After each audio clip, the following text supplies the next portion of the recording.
Thanks for everyone coming out this morning. I was honored to hear the governor speak on passing legislation about that. But I'm here because nobody needs to die from the disease of addiction. Nobody.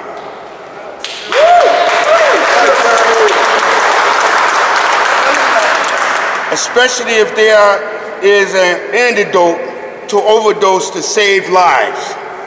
A lot of folks in my community are stressed out, especially people who have records, because it's hard to get a job, hard to get housing, and get services that people need.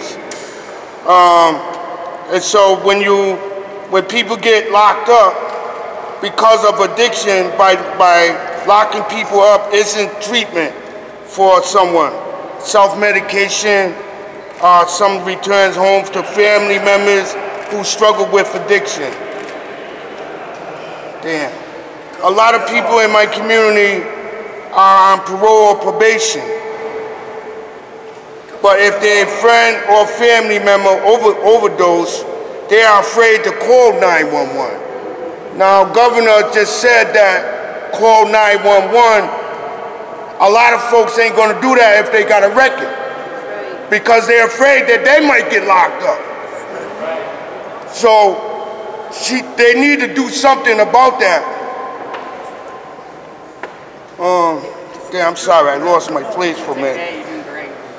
But if their family members, the community are dying of overdose and it's hurting a lot of our families, but instead of protecting people who try to save someone's life, the General Assembly let this life-saving law expire, and people are no longer protected when they call 911 or give someone Narcan in event of an overdose.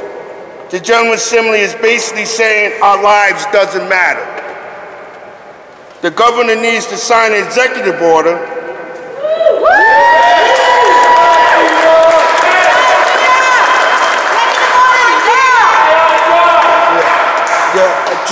to protect all victims and people who save a life. The police needs to uphold these protections. And God bless everyone. I hope they can make this thing happen. Because real quickly, I OD. I'm a drug addict. I was, and I got clean in 1998.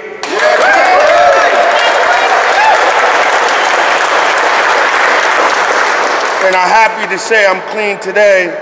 But yeah, if I didn't OD in my house with my family